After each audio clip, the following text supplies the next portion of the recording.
Fortran represents the most advanced coding system available today and is a forerunner of a universal coding language towards which we are working. Fortran permits the user to write or prepare programs in a language which is closely related to that of mathematics.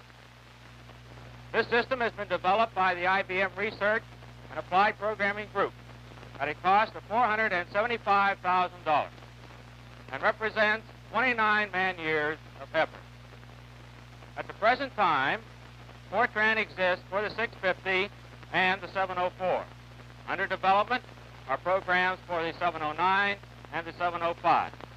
Thus, it will be possible for a user to prepare programs for any of the IBM data processing machines without regard to the machine on which the problem is to be solved. And this is an important point.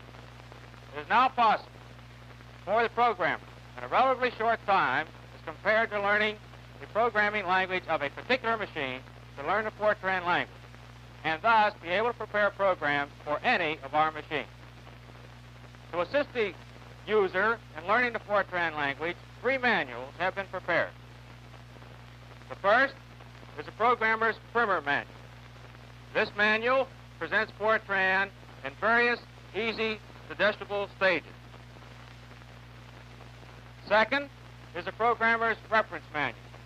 The programmer's reference manual is for the person who already understands the Fortran language and wishes to make reference to various statements which exist in the system.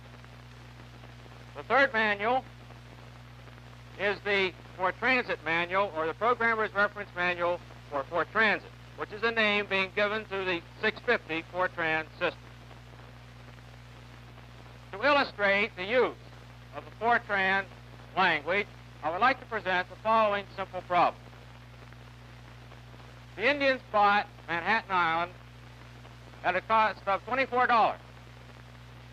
Pardon me. The Indians sold Manhattan Island at a cost of $24 to us, 331 years ago.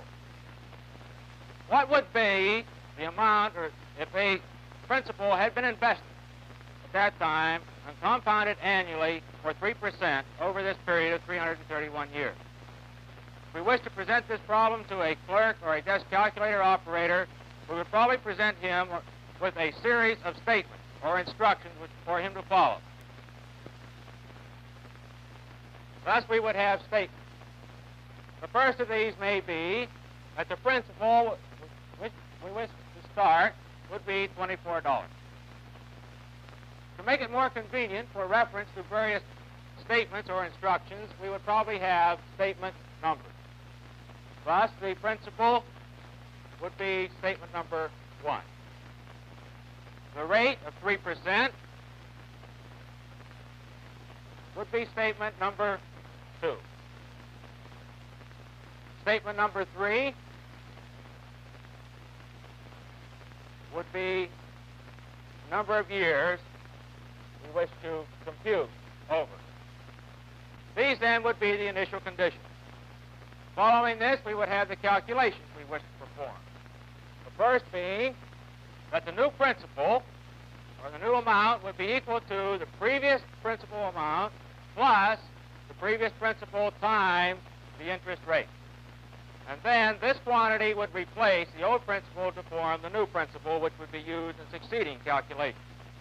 And this we would call our statement number 4. Next thing we would tell or instruct would be that you must count the number of years over which we wish to perform this calculation. That n, the old value of n, we would subtract 1 from it and replace this quantity to get a new value of n. And then we would repeat these calculations, or do statements 4 and 5, until n has been reduced to 0. Once n has been reduced to 0, we have obtained the answer we wish, so we will stop. This, then, would be the series of instructions which would be necessary to provide to a clerk or desk calculator operator to compute our problem. A few slight changes can be made to this problem as it now exists and convert it to a Fortran program. First is that we will remove our instructions to repeat.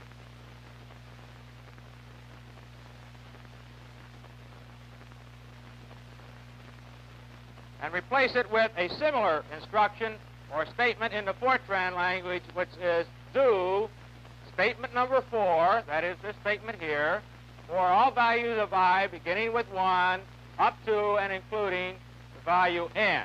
N, we said, being 331. Another slight change would be necessary in the writing of the instruction or the computation we wish to perform. This would be written as follows. Take the principal, multiply it times the rate where the asterisk symbol represents multiplication, add it to the principal, and replace this computed quantity back in the location or the area specified for the principal.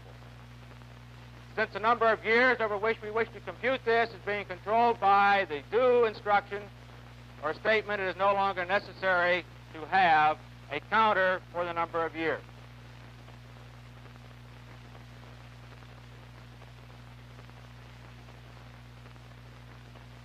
Thus, with a slight modification, we have converted the program or our instructions to the clerk or desk calculator operator to a fortran problem. And as you can see, the language in which we state this problem is very closely related to that of the mathematics. Now one may ask, all right, this is fine for the initial problem which we set up. However, can we extend this to handle any value of P, R, N? The answer to this is certainly. First thing we might do is say, all right, we're going to have a deck of cards. Each card containing a value over the principal, the rate, and the number of years over which we wish to compute the compound interest. The principal being in columns 1 through 4, the rate in 5 through 6, and N, the number of years, in columns 7, 8, and 9. Provided that we have this input, or one card giving us the value P, R, and N, we would like to have a listing or a printout of this information for each new card coming in. A format for printout may be as follows. That the calculated principal amount would be in the first 11 columns on the output. The original principal, the interest rate, and the number of years over which we performed the calculation being specified as follows.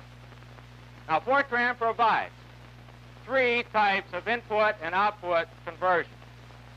The first of these are floating point internally, fixed point externally. The second, floating point both internally and externally. And the third, integer both internally and externally. In the Fortran language, we would specify that floating point to fixed point or fixed point to floating point would be specified by the letter F. The value W represents the total width of our field, such as in our card format here, the principal being 4 columns wide, 1, 2, 3, and 4, the letter W would specify 4. The letter D, the number of decimal places which exist in this quantity. For the value of P, this would be 2 decimal places. Therefore, the letter 2 would appear here. In a similar fashion, we may specify floating point to floating point conversion, where E, the amount of preparation needed to write a program for any of the IBM data processing machines.